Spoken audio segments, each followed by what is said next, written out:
Hello, everyone. Good morning, good afternoon from wherever you're joining us from. Welcome to this webinar, the fourth in a series of webinars, where we have been looking at access to finance for your agricultural project. In this series, we are going to look at how you can successfully engage with your identified source of funding to secure funding for your agricultural project. Welcome once more. This webinar today is divided into 6 distinct segments. The first segment, we have an introduction where we'll briefly introduce COLLEAD, explain who they are and what they do. We'll also share the objectives of today's webinar and provide a quick recap of the previous webinars that we have had that have led to today's session. In the second segment, we will take a look at how you should prepare before approaching any identified source of funding to fund your agricultural project. In the third segment, we are going to learn through case studies how to practically draft that vital initial contact message to ensure that the funders you have identified get to know what you're doing. In the fourth segment, we'll take a look at what you should do to sustain engagement with the funders that you have already started engaging. In the fifth segment, that is the summary and next step segment, we are going to take a look at the key takeaways from today's webinar and the next step to take after successful engagement with the funder. And lastly, we will conclude with a Q&A segment. To start us off, I would like to invite Brice from COLLEAD to briefly introduce COLLEAD, explain who they are and what they do. Welcome, Brice. Thanks a lot for the introduction, Harrison. Indeed, I'm here as Access to Finance Manager at COLLEAD. I will be briefly introducing who COLLEAD is, the context for this series of webinar, and also provide a brief recap of what we've learned through the past episodes. So for those of you who don't know COLLEAD by now, we are a not-for-profit private sector associations with over 50 years experience supporting the horticulture sector in the African, Caribbean, and Pacific countries. Not only MSMEs like producers, processors, traders, but also we support competent authorities, consultants, etc. We are a company of more than 80 people, distributed over 4 offices in Belgium, where we sit currently, in France, in Kenya, and in Togo. We have more than 20 years experience implementing programs for our donors that you see there on the right side of the screen, who are mainly the European Union, the OEACP, etc. Our mission is quite simple but broad at the same time. We are facilitating and implementing all actions that directly or indirectly contribute to increase the contribution of agricultural sector and horticulture in particular to the achievement of the Sustainable Development Goals. We are both a network and a toolbox. A network because we gather more than 500 members that are in agri value chains from private and public sector, and also 1,200 experts that help you on all the topics: business, plant health, certifications, productions, you name it. We're a toolbox because we provide technical assistance, so expert support, and also trainings like this one, but also on a dedicated e-learning platform. We also provide tools like technical itineraries, crop protection guides, market research, etc. Basically, if you need to remember us, you can think of us as covering all the topics that are of importance for agricultural value chain players like you. And today, we focus on a very specific topic: access to finance. So we all know access to finance is an enormous problem in agriculture. This is exactly why COLLEAD has been supporting MSMEs in their quest for external funding for years now. As you know, you need to be investment ready in order to successfully secure external funding. And to become investment ready, you need to check a certain number of boxes: having a valid business model, a robust business plan, a financial plan, and then only you can identify and engage with sources of funding. Not everyone has the same maturity in terms of investment readiness. This is why, in order to help you or partner beneficiaries check those boxes and successfully secure funding, we developed a series of training materials structured along what you see there is as the investment readiness path. Based on your maturity, you can choose the training that will help you reach the next step in the path. Today's webinar is designed for organizations that are already at step 3, matchmaking, meaning those organizations have already a valid business model, meaning they are making money for at least 1 year, they're making profit. They have a robust business plan, meaning a document of, minimum 10 pages where you describe your plan for growing your business. Companies that also have a robust financial plan. Financial plan are realistic financial projections that are backing your business plan in an Excel file. So for those of you who do not yet have all these three boxes checked, well, the good news is we already developed trainings that are already online and accessible to you that will help you reach the next point. We will share something with the link after the webinar. Now, over the past 6 months, we've held 3 webinars in this series in an effort to help all Agri-MSMEs owners to better approach the matchmaking phase. Today is the last episode, and we'll cover how to successfully engage with various sources of funding like bankers, impact funds, or grant-giving organizations. But let me quickly remind you the previous webinars and what we covered during them. In the first episode, we looked at 5 platforms that list funding opportunities for agri-MSMEs. What we did is we provided a guided tour to better understand how to use those platforms to spot funding opportunities that are appropriate for agri-MSMEs according to their location, the type of funding they are looking for, and the language they speak. You can go check this very hands-on webinar to discover those platforms more in detail. At the end of this webinar, we discovered that there was still a need to better understand what are the different types of funding, like what is debt, what is equity, what is a grant. So this is exactly why we created the second episode. In the second episode, we provided clarity on the 9 main funding instruments that are available for agri-MSMEs, like trade credit, short-term loans, convertible debt, etc. For each one of them, we explained what they were, their pros, and their cons. We also covered the most frequent eligibility criteria, like the documentation to produce, the question of the collateral, the impacts that the company is having through its project, etc. The table you see there on the slide is the list of eligibility criteria for each of the 9 funding instruments. If you want to know more, I encourage you to go check this 1-hour webinar. And at the end of this webinar, participants could clearly understand what were the various funding options available to them, and not only identify which one was suitable for their own project, but also being in a position to understand the theoretical concept behind them. So this is also why we wanted to create the third episode about finding the right funding opportunities for your project, not only understanding the theoretical aspect, but also what is the one that is appropriate for your project. So in this third episode, this is the last one before the one we're presenting today, we wanted to help agri-MSME owners choosing the funding option that would be the best fit for their own specific project.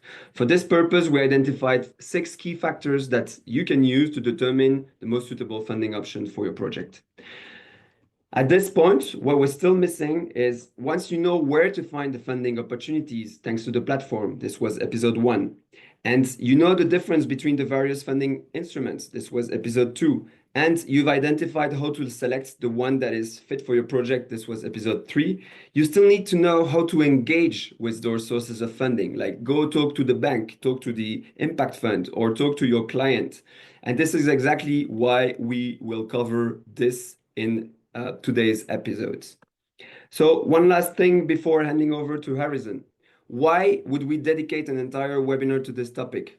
Well, because engaging effectively with those people, the sources of funding, will substantially increase your chances of success. We can summarize this in 2 main points.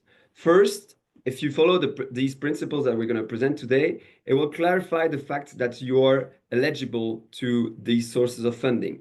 It will show that you've done your research and you will be able to show it as from the first email. Second, it will create trust and credibility if you follow this principle. And trust and credibility are key in a relationship with any financial partner.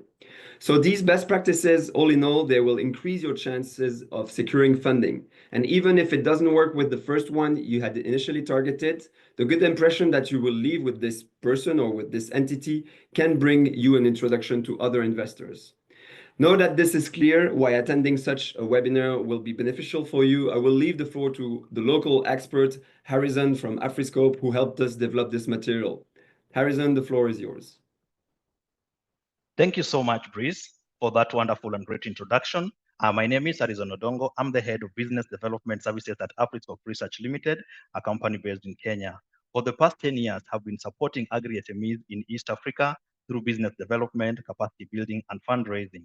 My work focuses on developing and implementing business strategies, creating market linkages, and most importantly, securing funding to help agribusinesses grow. I'll be guiding us through the remaining segments of the webinar. Now, let's get started. After going through the opening segment with Chris, let's, let's look at what is in store for the remaining 4 segments of today's webinar. The second segment will focus on how to prepare before reaching out to potential funders, specifically the key information and documentation you should have ready before making that crucial initial contact. In the third segment, we will guide you on how, as an agripreneur, you can make a strong first impression when engaging the funders for the first time. The fourth segment will explore strategies for maintaining funders' interest in your proposal and keeping them engaged throughout the process. Finally, in the summary and next step session, we will reflect on key takeaways from this webinar and the next steps we'll undertake even as you engage potential funders for your agri project. To begin, we will focus on how you are supposed to prepare before reaching out to potential funders. This particular section will cover key preparation requirements that apply across the board, regardless of the type of funder that you are targeting. We'll also go on and then highlight in this segment, in this second chapter, the specific requirements that are unique to certain funders.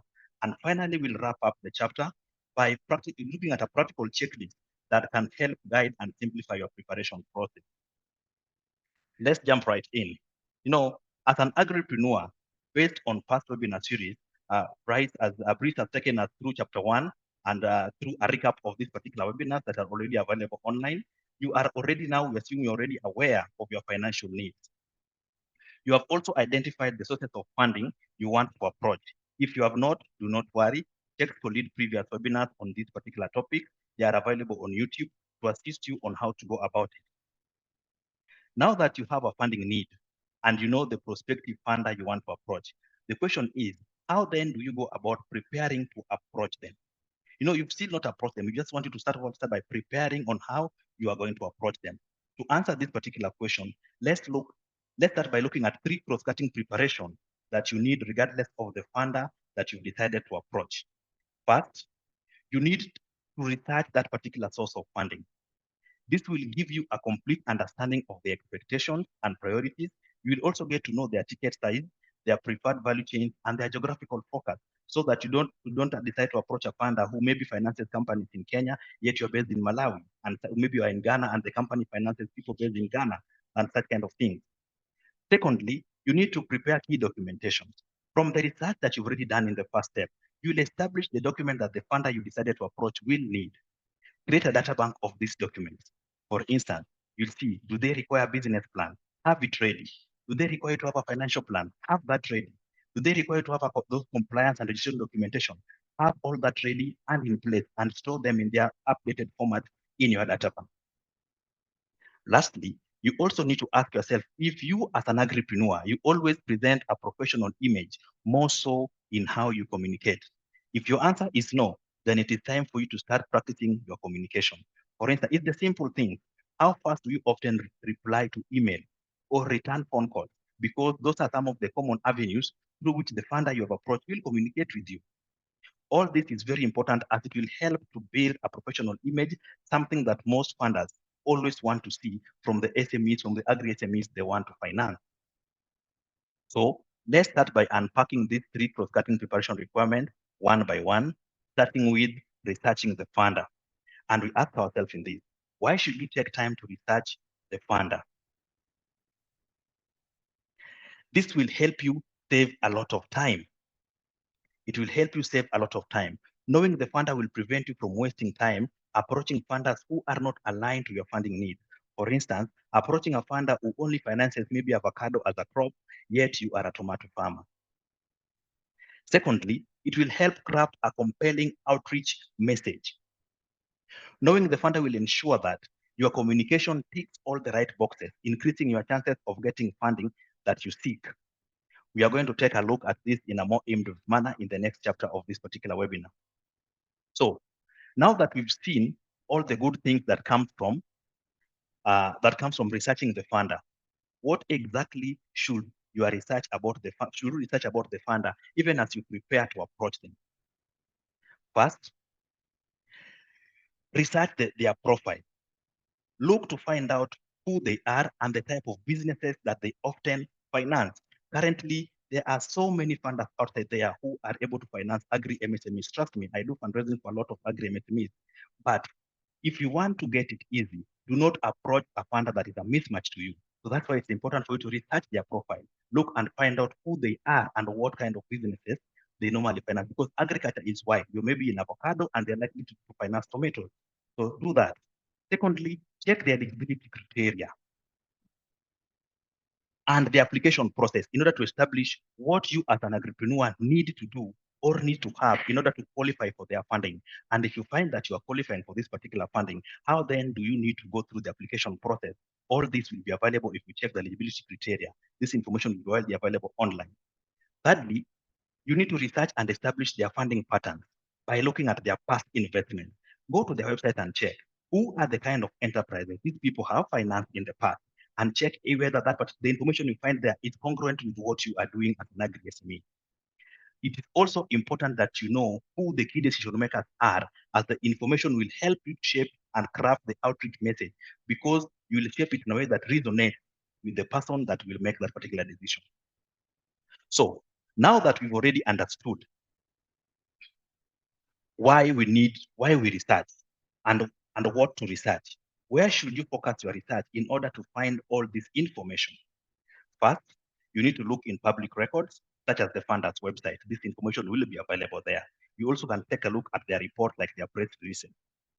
Secondly, you need to participate in exchange programs and with industry experts. For instance, this particular webinar you're attending today is some example of one of them, where you're going to find a lot of information. If you remember what the introduction session where Brice was taking us through a recap, he talked about a lot of webinars that were done in the past, where there are platforms that were shared on where you can find various funders.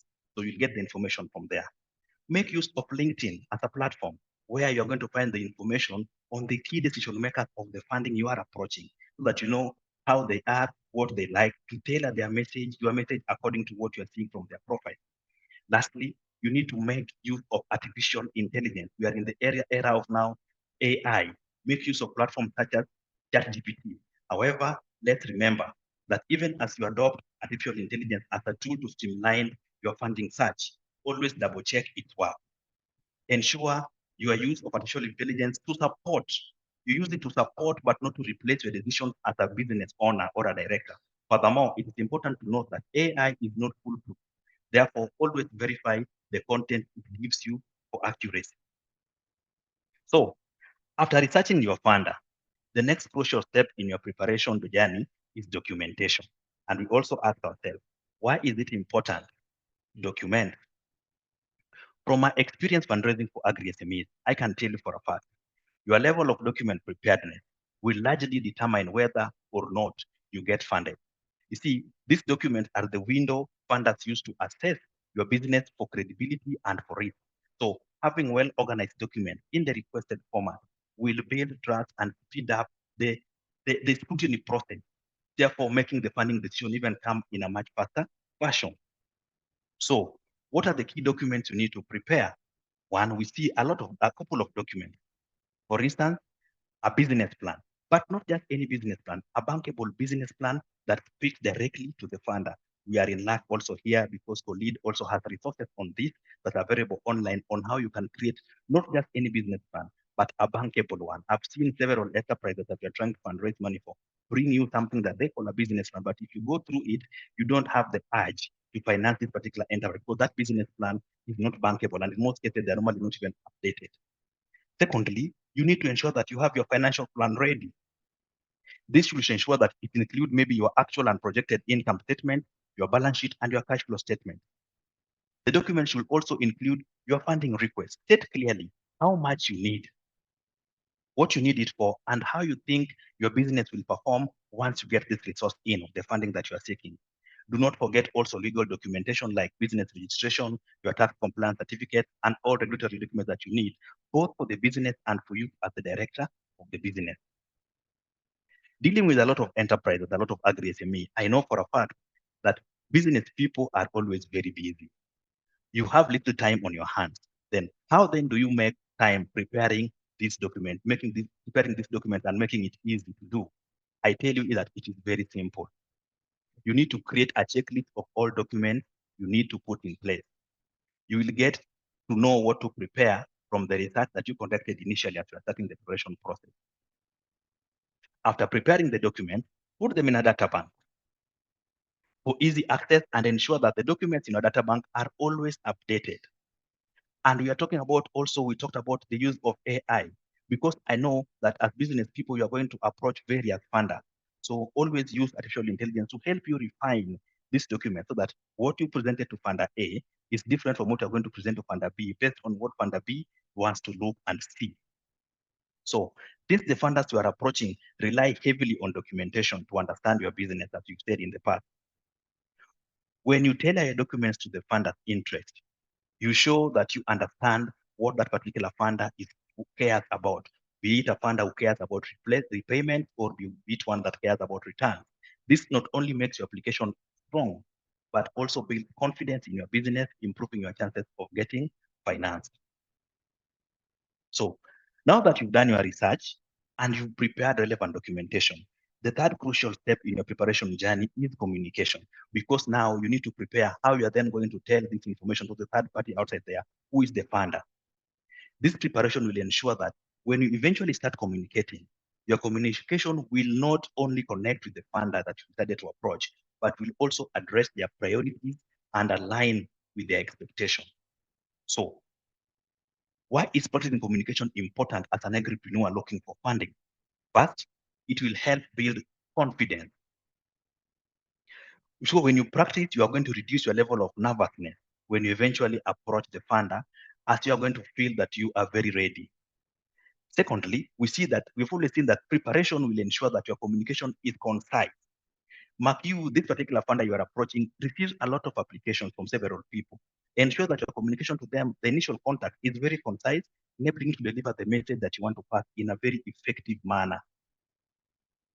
Also, preparation will ensure that your communication depicts a high level of professionalism. This is something we've seen most SMEs, agri-SMEs avoiding, but it plays a vital role in how this particular funder you're approaching is going to judge you. Most funders appreciate a level of professionalism. It shows that you are organized. They look at things like the tone that you're using in that particular introductory email. What is the tone? How fast do you reply to the emails they send you? If you have a missed call from this particular funder you approach, maybe you approach it from a local country, so they can easily call you. How soon do you return this particular phone call? So now that you've seen why you need to practice communicating, what exactly should you practice on how to communicate? One that is very vital, you need to practice how to present a captivating introduction of your core business idea. Ask yourself today, even as you're in this webinar, if a funder came to you today, I'm one of them because there are some funds I'm controlling, with the intention to finance your business, and they ask you to introduce your business, will the introduction leave them desiring to hear more from you? So the funders come to you today and ask you kindly, Mr. Alfred, for instance, introduce your core business idea to me. Will the introduction you give them leave the desire in them to hear more about the business you are running? Secondly, you need to learn to communicate key financial information from your business. I know that some of you may not be financial expert or financial people by background, but since you are running an agri-business, you need to know just a few fundamental survival, call them survival financial indicators. You need to know how to explain this particular key financial indicators from your business to this particular funder that you've decided to approach, so that they know that you understand what you're doing. You also need to know how to tell your impact story. This is essentially crucial when you're deciding to approach impact investors. Make sure you're able to tell your story in a very coherent and meaningful way. We've seen so many people who are doing very impactful businesses, and through the impact they are creating, they are able to access a lot of what we call social capital, be it in grant or even in social debt. But they cannot get this money because they do not even have an idea how they can weave a very convincing story of what they are actually doing. So even as you practice your communication, ensure that the final message that you're going to release outside there will adhere to these vital communication principles. First, clarity. You need to ensure that the message you will eventually send out is really straightforward and easy to understand. Do not give these funders ambiguous information because, as I told you before, they are receiving a lot of application from various people. Make it easy for them to help you. Relevant. Ensure that you tailor your message to the interest of the funder that you are approaching. That's why we said you need to research and find out who exactly they are. The message you're sending should be aligned with the needs of the funder and also to their expectation. As an agripreneur, avoid sending irrelevant details to this particular funder. Because even for me, I do a lot of analysis of agribusinesses that require funding. And you open an email, you find several attachments. You go through those attachments, all of them, and I can basically summarize and say, you find a forest of words in those documents with a desert of coins that you want to see for you to make this funding come out. Another key skill that you need to practice and ensure that the final message will have is professionalism. Ensure that you are maintaining a polished, respectful, and a credible tone and character, even as you are going to write that particular initial contact message. Be just polite. It doesn't cost anything. And if you are going to do this through phone call, don't call people at ungodly hours. Some of these people, enterprises, they call you after working hours. They call you at 8 in the night. And this is somebody you don't have a personal relationship with, so it becomes very difficult. So ensure that you exhibit a very high level of professionalism. You also need to be very consistent in how you are communicating, in what you are communicating, and also in the way that you are following up. Lastly, you need to be very, very proactive. Take the initiative to share updates from your business with the funder that decided to approach. Maybe when you're making that application, this particular big contract had not come through for you, but the contract had come through for you when they're still evaluating your application. Add that information to them. It will help strengthen your case. You also need to be able to anticipate their need because you've done funding, searched for funding in the past. So you know that if I'm approaching maybe commercial banks, they will likely want to see maybe business plan. Send that before they ask you for it. So anticipate their needs and just be very proactive as, as an agripreneur. So the three factors that we have been looking at, even as you prepare to approach your identified funder, that is researching them, having documentation ready, and preparing your communication. This one cuts across all funders, regardless of the funder that you have approached. However, there are additional preparations that you as an agripreneur need to put in place that are now specific to the type of funder that you decided to approach. For instance, if you are targeting to get equity into your business, so it means you're targeting equity providers such as private equity. Make sure you provide them with an exit strategy. Show them a way out of your business that allows them to also recoup the investment that they made in you when they were coming in. If you're approaching an impact investor, such as grant makers or social debt funders, make sure you show significant measurable social impact. For instance, if they are concerned about employment, show in your application the number of quality jobs that your project is going to create. This will make financing you very easy. If you decide to approach commercial banks, then make sure you have collateral. This is one of the key things that people normally look for. This will reduce your risk profile and increase your chances of getting the lending that you require. Prepare for this by having an updated asset register so that they're able to see that you have a lot of assets in your business that you can pledge for as collateral. It is important to note that this list of three things that we are presenting today is not exhaustive, but just a sample of the most often asked for specific factors that as an agripreneur you need to prepare for depending on the funder that you've decided to approach. So having looked at both the general and specific requirements, you need then to prepare before approaching the funder. Let's then conclude this particular segment by looking at a checklist. As we saw before, we are going to wind this up with a checklist. So a checklist is a crucial tool that will help you organize and simplify your preparation process. Your checklist needs to have two segments. First is the general segment. So the general segment will have the following sections. The first section that is going to have is the research. In the research section of the checklist, ask yourself a couple of questions. Do you as an agripreneur understand the priorities and the requirements of the funder that you are targeting? Then if you don't, research that. Secondly, you also need to ask yourself, do you understand the specific application process and timeline of this particular funder you are targeting, be it a debt funder, equity funder, or maybe grant maker?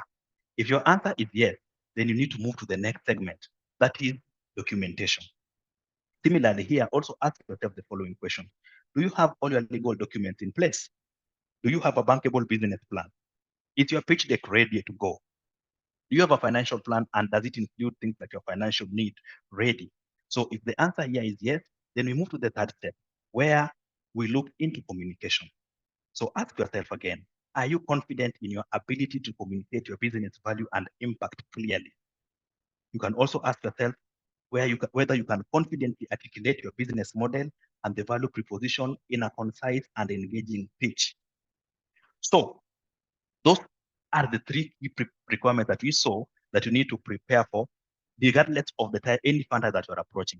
The second part of our checklist, these are the specific requirement segments. So as a business person looking for funding, you need to curate your ask depending on the specific needs of the funder that you've decided to approach. For instance, if you decide to approach equity partner, show them clearly an exit strategy, how they are going to come in and get out of your business. If you decide to approach an impact financial, show proof of impact that is aligned with the impact they want to see. If they want to see you creating jobs, show how the funding they give you will be able to create jobs. If they want to see you maybe cleaning the environment, show how the funds they give you will help the business clean environment, all promote a good agroecological practices. If you're going to commercial bank, then you need to, as we said before, you need to prepare things that reduce your risk profile. For instance, having collateral ready and in place. So we are going to the next chapter. Now that we've covered how to prepare before reaching out to a funder, in this third segment, we are going to focus on how to craft a compelling outreach message for that crucial first contact. You've done your preparation. Then how then do you make that initial contact to make it stand out? We'll start by exploring what makes a message effective and then dive into practical segments. Now we are going to demonstrate how to approach different funders successfully using two live examples. Let's start by exploring the key characteristics that your outreach message needs to have in order to boost its chances of success. First, keep it clear and concise. You need to ensure that you keep this particular outreach message very clear and concise. As I told you before, financial resources are very limited, and countless individuals vying for there are countless individuals vying for the same funding. So funders receive thousands or even hundreds of applications on any given period. To make yours stand out, ensure the funder can grasp and understand your business idea at a glance. Secondly, you need to highlight your value proposition with a lot of confidence. Why should the funder choose your request over those of others? As we said, they receive hundreds of them. Why should they pick yours? So, because you did research and we said in your preparation process, you now understand what matters to this particular funder that you're approaching. Make it crystal clear to them. Let it come out. For instance, if you're approaching a debt impact investor, showcase the tangible impact your fund will help you achieve. This is going to be the hook that is going to spark their interest and encourage deeper engagement with you as an agripreneur who is looking for funding. Thirdly, you need to showcase your traction and credibility. And this is very, very important. This is where most people normally fail. So as an agripreneur, you are already up against a common perception that agriculture is a very risky investment. So this is putting you at an immediate disadvantage. You need to counter this narrative head on in your outreach message. Prove that you are not a gamble by highlighting your experience and demonstrating you have a proven and reliable business model that is already delivering results. Show your traction and credibility so that somebody gets the urge to continue reading your application that you have already sent to them. Lastly, you need to wrap up this particular outreach message with a very clear and confident call to action. Now that you've clearly stated that you have a high value proposition. You've shown that you are not a risky investment despite you being in agriculture. You've countered that particular perception. It is time to sum up by boldly stating your next step. Request for, say, for instance, for a meeting, whether the meeting is in person or even a virtual meeting, so that they give you a platform to pitch your project and its funding needs more directly to them. However, it is crucial for you to always remember to tailor your outreach message based on who you are talking to. This is going to make the difference between whether or not you are getting this particular funding that you seek. Trust me, even as we normally fundraise for Agri-SME, somebody you just see that this message, this particular funding request that I've received, this was not written for me. This is something that was maybe has been sent to 10 people and hoping that one of them will buy. It cannot work. because what an impact investor is going to look for is very different from what a commercial investor is looking at. For instance, a bank, and what an equity investor is looking at, and what a grant maker is looking at. So you cannot write a one-size-fits-all message and send to 20 people, hoping that one of them replies in a positive manner. That's why you keep on sending messages and you don't get positive outcome from them. You need to ensure that you tailor your outreach message based on who you are talking to. So, having gone through what a compelling message should look like, let's take a few minutes to go through practical messages directed towards various sources of funding by different agri-SME.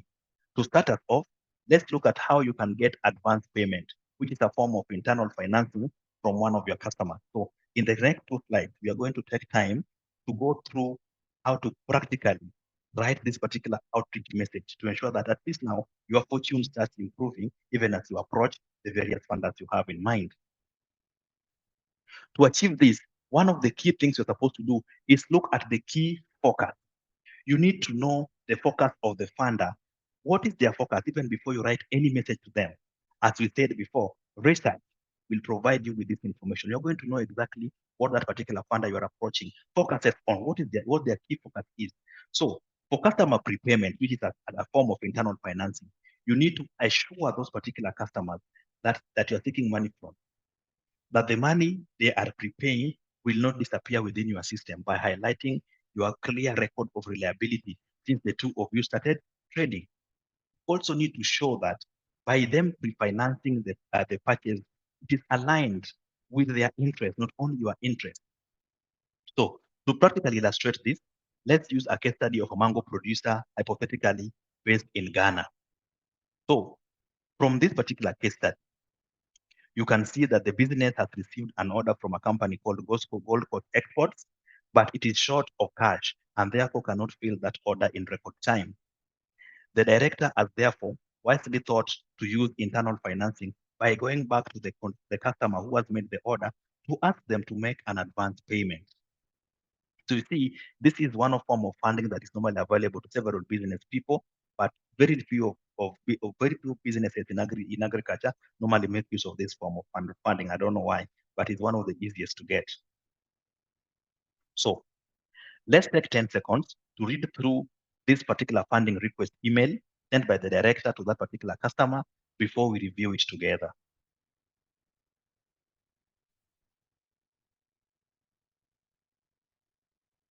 I'm giving you time to read it. It's a short but concise email.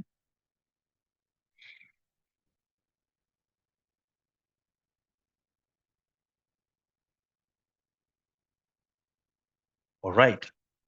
So let's start by looking at the subject line. From this particular subject line, you see that the purpose for the email is explicitly stated. The subject grabs your attention by clearly stating the purpose, especially since the customer needs the order promptly. It says advance payment request for the mango supply. It's a very concise and clear subject line. And then moving to the first paragraph, Mr. Joseph here, he goes in by first stating the good business relationship the two of them have had, so that this particular customer you're asking for money from can reminisce. If they are trying to forget, remind them that we've been trading together and we've had a very good business relationship. Remind them of the value proposition that your company, that you have as a business, in this case, is saying that their value proposition is the provision of quality mangoes, and also state the amount of money he needs. So all that is there in the first paragraph. A history of how they've been performing together well, their value proposition, and the funding need, how much money he needs from this particular customer. So even before the customer can even think they cannot do this, he said how such a prepayment is for mutual benefit, as it will enable him to fill the order in a timely fashion. The customer wants this order to come in pronto. So telling them that this is going to enable him to fulfill this order in a timely manner, and having reminded them that in the past we've been trading very well, then the risk for this customer is very, very low. They're going to say, okay, I can do this because I also need this product to come in a good time. And then you see how Mr. Josephs conclude this particular email. He concludes the outreach message with a call to action, asking for a meeting. Because you see, this is just putting one leg through the door, and then it's going to get your body, the whole body in. Through this, you are sure that the director of Gold Coast Exports will surely agree to a call with to hear Mr. Joseph out. So overall, if you look at this particular initial contact email message, we can agree that this outreach message is very, very clear. It is short and straight to the point. It is concise. It is also tailored because it addresses only one funder. It's not been sent to 100 people. And most importantly, we see that it is very, very professional.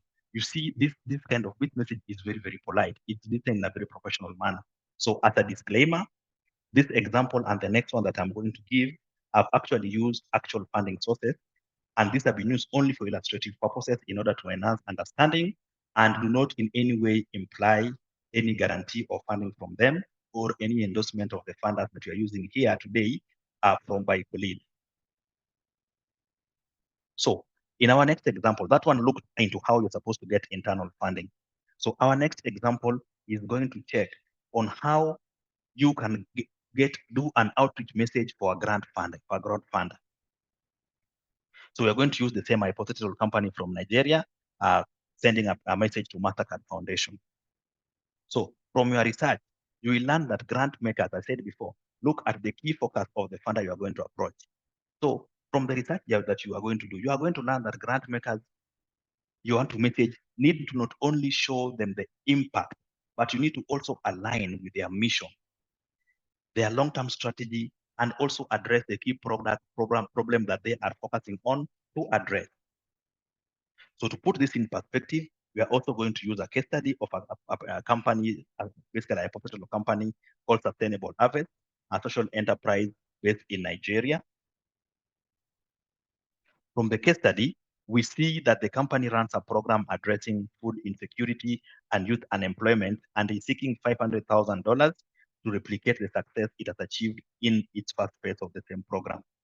So similarly, as we did in the last example, let's take around 10 seconds to read the funding request email sent by the director to Mastercard before we can review it together.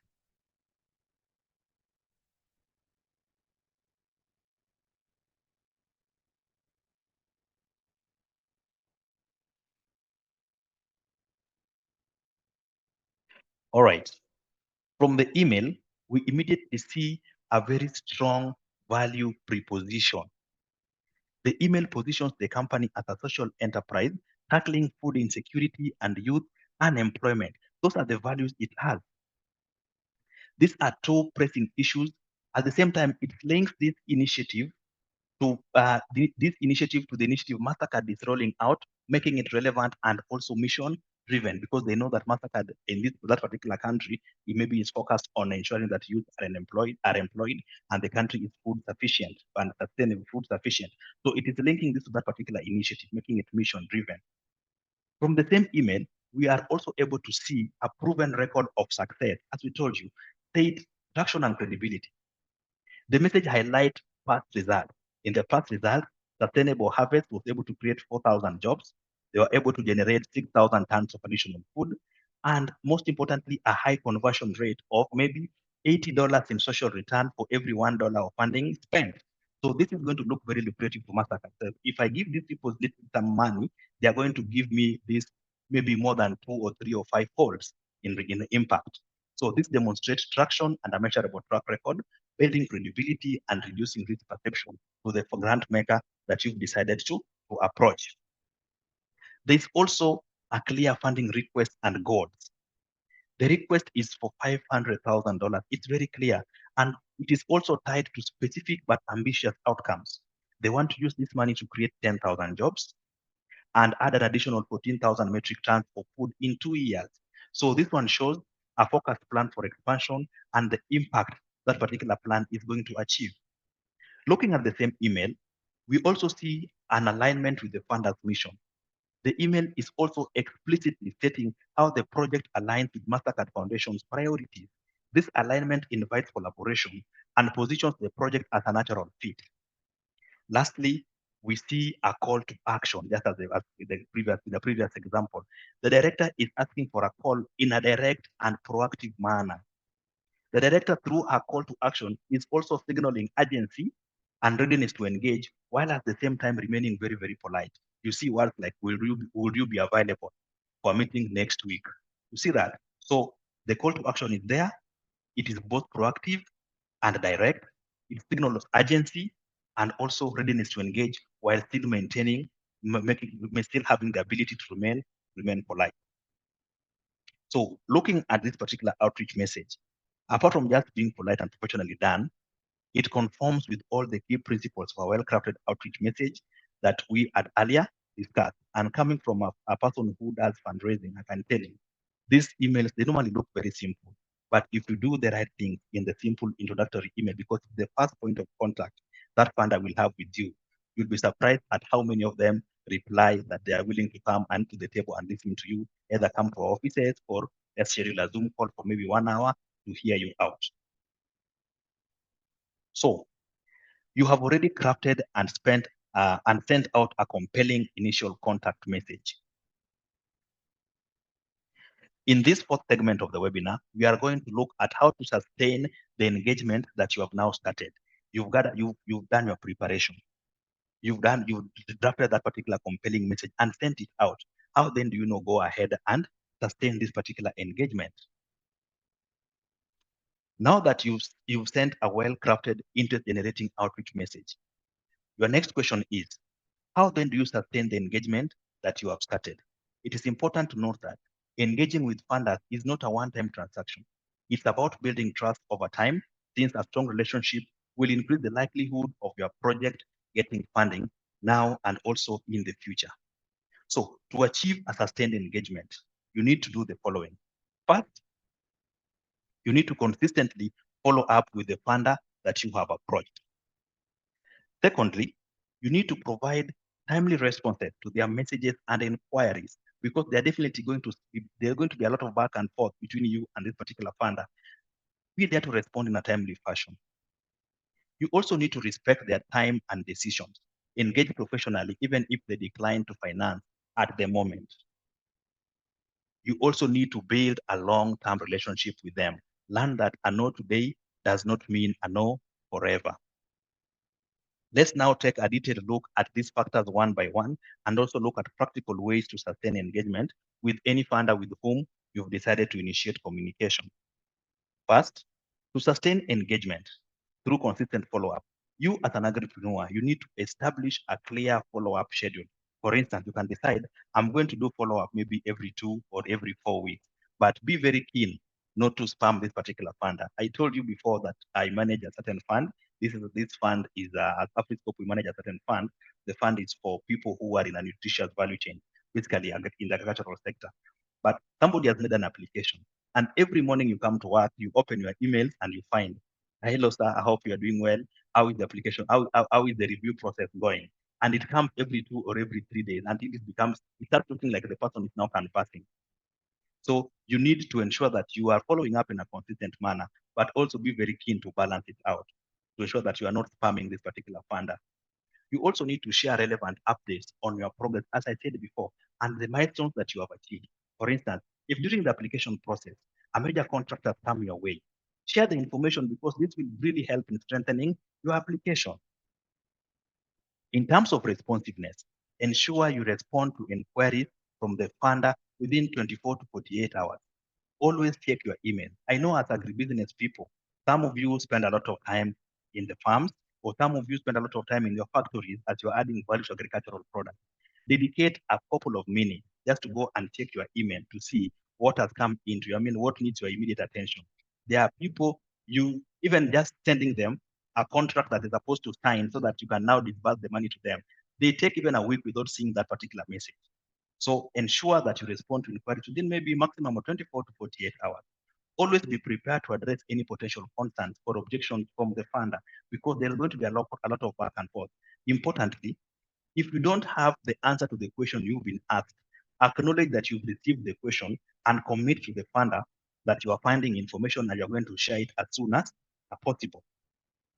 You also need to respect the time and decisions that the funder has made concerning your application, the application you sent to them. If you receive a rejection, politely ask for feedback to improve your next request to them and also to other funders. Just ask to ensure, what did I do wrong in this and what should I improve for next time? Also ensure that you express continued interest in the organization and their work to leave the door open for future applications. I told you that I do a lot of fundraising through AfriScope. for various agri-SMEs. For instance, we can get a company today and we approach 5 funders at the same time for that particular enterprise. So maybe 1 or 2 of them are going to accept and the other 3 are going to reject the application. But even for the 3 that have rejected the application, we still continue engaging them. Why? Because as AfriScope, we are going to need them in the future for other clients. So even for your case, ensure that you keep this particular seat warm, even if you receive a rejection message. So to build a long-term relationship, engage with funders beyond funding requests, whether you get funded or not. Achieve this by sharing insights with them, sharing your success stories. This is always an effective method of bringing funders to the table. For funders who finance our clients in the past, we are still in communication. We provide updates on how those particular clients are doing, even the ones that have even the ones that given debt and that have finished servicing the debt that they received, even the ones that received grants and have finished implementing the project they're supposed to implement with the money. We still once in a while send this information and tell them, this is the company you've decided to take a risk on and finance. This is how they are doing. They had 20 employees, now they have 40 employees. The growth is simply there. We only share what is now within the limits that the enterprise can allow us to share, just to keep building this particular relationship with the funder who gave them that money. It is important to do that.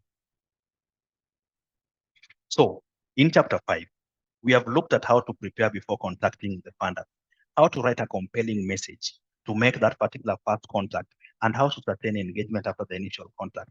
In this particular 5th and last segment, we will explore the key takeaways from today's webinar and the next step to take after successfully connecting with your funders. Let's jump right in. Our key takeaways are the 3 steps you go through to engage your funders successfully. Engaging funders, in my experience, is much like growing a thriving fruit tree. Let's say, for example, a mango tree. So before planting, you first research the best variety of mango to grow. Choose the best spot in your farm where you're going to grow this particular mango. Test the soil in that particular area and prepare it before you bring this particular seed or seedling there.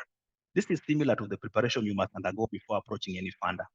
Researching them thoroughly, organizing your documents, and getting ready to present yourself professionally to them. Once you are confident as a farmer or as an agripreneur that you have the right variety of mango and that the conditions are favorable, you definitely will go ahead and plant the seed or the seedling. In the same fashion, after proper preparation, you make your initial contact with the funder that you started to approach. In the same case, yes, you are planting a mango. And after planting, the real work now begins. Caring for the mango tree by watering it regularly, enriching the soil with fertilizer, and patiently nurturing it until it bears fruits. Likewise, in fundraising, you sustain engagement that you have started by following up consistently, responding to their questions in a timely manner, and building a long-term relationship with the funder until it results in a successful partnership, which in this case is going to be funding.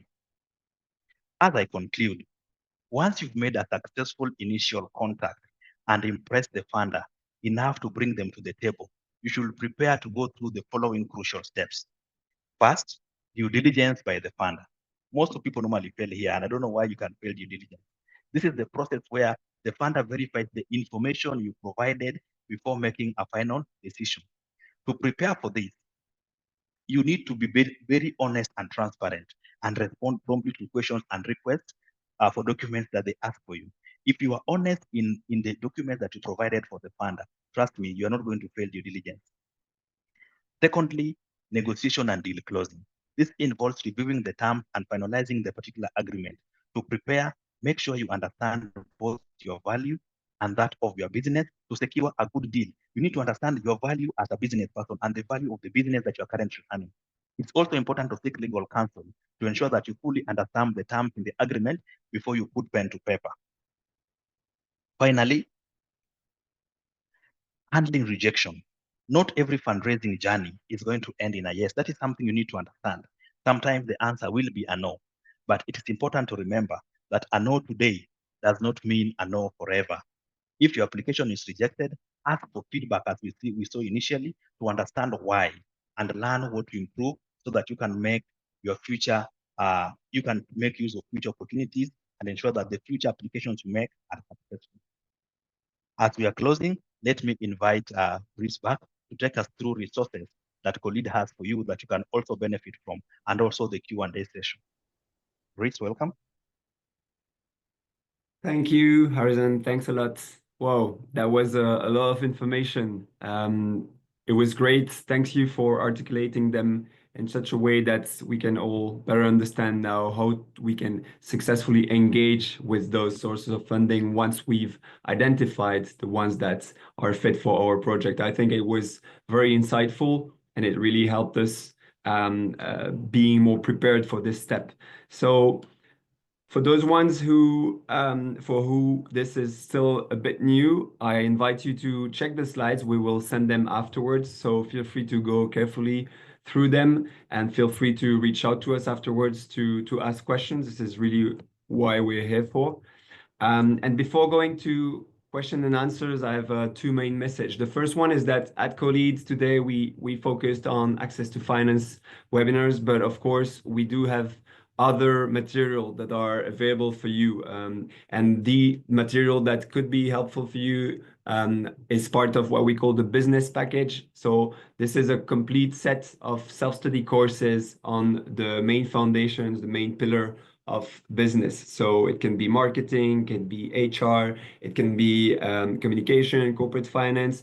You will find training material on our platform, and this is specifically designed for Agri-MSME owners. So that might be helpful for you.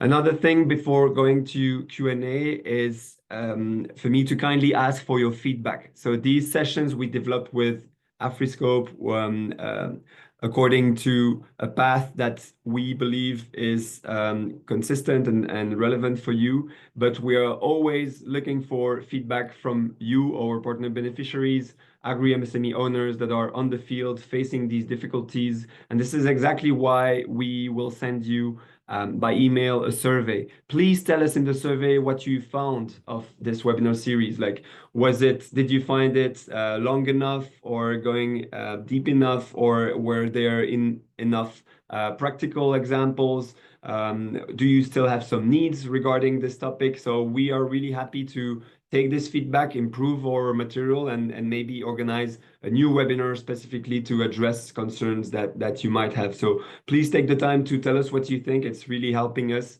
helping you at the end. So thanks already for all those ones who shared their feedback in previous session, and please don't hesitate to share your feedback for the upcoming form as well. There is also a very quick survey that we want to share right now about whether you learned things today, Harrison, you can go to the next slide. Whether you have learned what you wanted to learn, whether you've learned this partially, so there are still things that you want to learn, or answer number 3, which I hope doesn't happen, but still it can happen. And this is, I did not learn what I wanted to. So please feel free to answer this in a very honest way. We're happy to welcome any kind of feedback. And once we've collected enough answers, we will go through questions and answers. We've received several questions throughout the webinar. Some of them, I believe, are really relevant to all the audience. So we will carefully go through them as well. I don't know how many people we had already answering. Feel free to answer more. So we have more than 30 people that have answered right now, and the responses look good. So thanks a lot. I think we can close the poll and go to Q&As. For your information, there are more than 70% people having answered number 1. So yes, I learned everything I wanted to, and then 26% having said that they partly learned what they wanted to. So great. Please feel free to tell us more in the upcoming form. You will receive the slides together with the form by email. So in the questions and answers, we'll try to tackle them together with Harry. So there is one that was quite interesting. So I know many of you are organized as associations, and so it is indeed a specificity not to be legally organized as MSME, but rather as an association. So Harry, maybe you've seen this in the past. So associations are designed differently. How How differently should they present themselves? How differently should they engage with sources of funding? What are the specificities of associations? Yeah, it depends. It's basically present a whole different ball game. But also, I've seen associations that have a business wing. So if they have a business wing, they are looked at as a business, and they are going to be valued as that.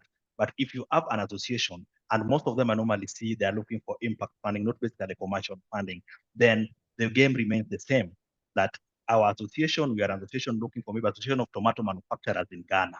So we are looking for funding to maybe provide technical assistance to our tomato farmers so that they learn about generally good agricultural practices for their members.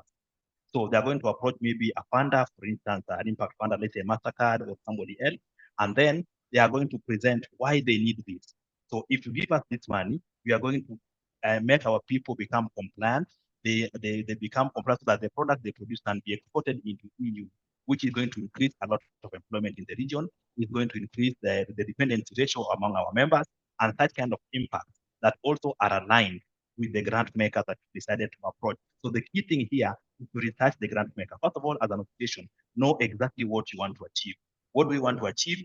We want to open our exports to the EU. And then what is going to be the outcome of this particular initiative? Increase in employment, increase in income, both for the country and for the farmer. And then look into all these shopping lists of grant makers or social lenders, and then see whose mission is aligned with what you want to achieve, and then now follow what we discussed in today's webinar and approach. Yeah, thanks a lot. Very complete answer, and I think it gives a lot of helpful elements for those ones that are incorporated as association.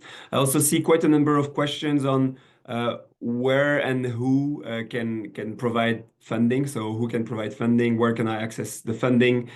So these are questions that we've tried addressing in the previous webinars, and we will share right now in the chat the playlist of webinars that is hosted on YouTube so that you can check the previous episodes if you haven't done it yet.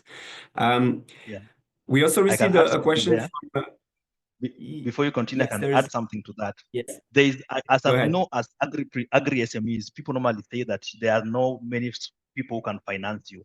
Trust me, they are there. And if you remember when Brice was taking us through the recap session, there was a webinar dedicated entirely to online platforms that have a full list of funders. So look at that particular resource.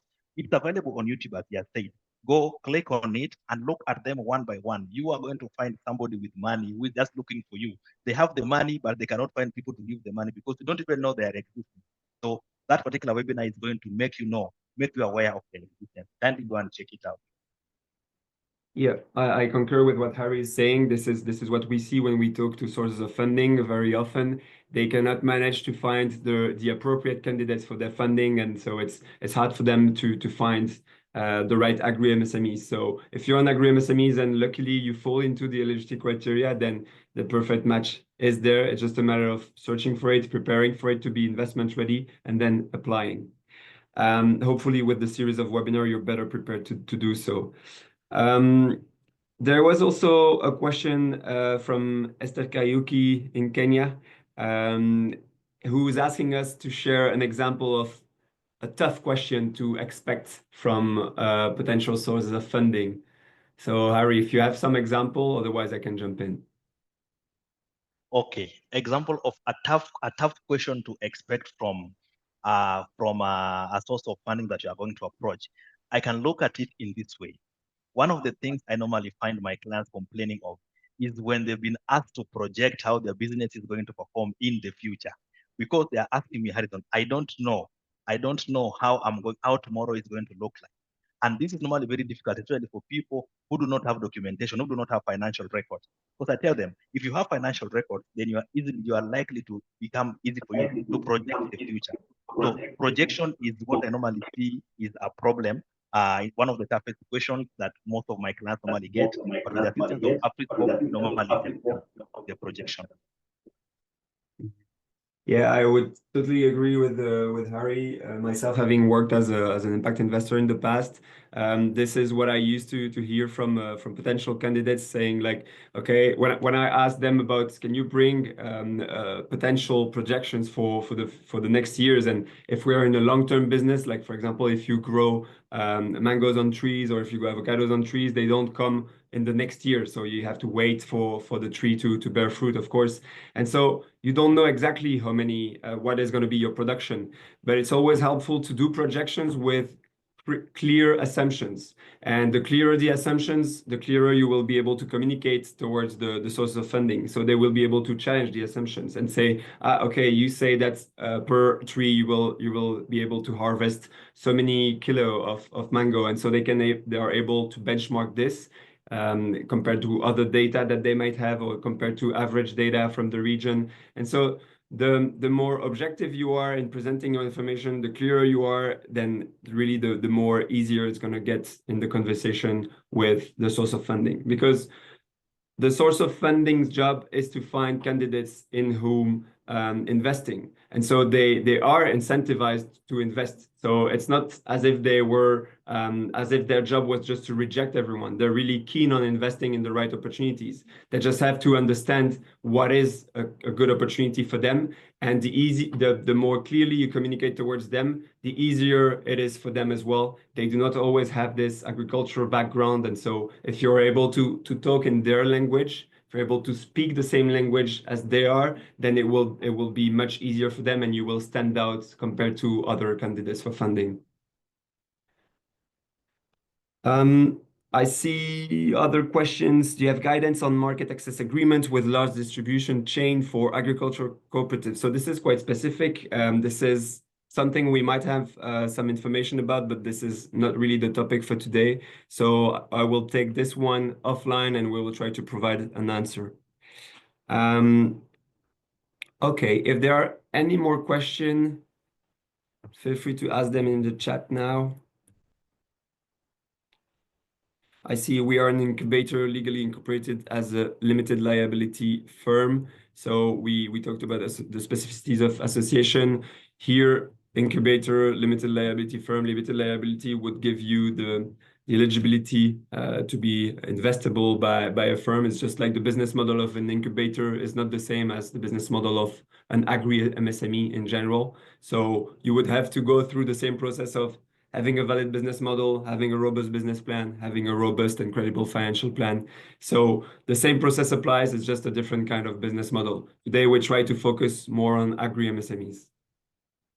But please feel free to send your questions in the form or by email. We're always keen on responding to them. Something I haven't mentioned is for those of you who have an easier time understanding French, we will translate all these webinars in French. The first episode will come in May, if I'm not mistaken. So in French, les épisodes seront traduits et nous aurons la série de webinaires qui commencera en mai.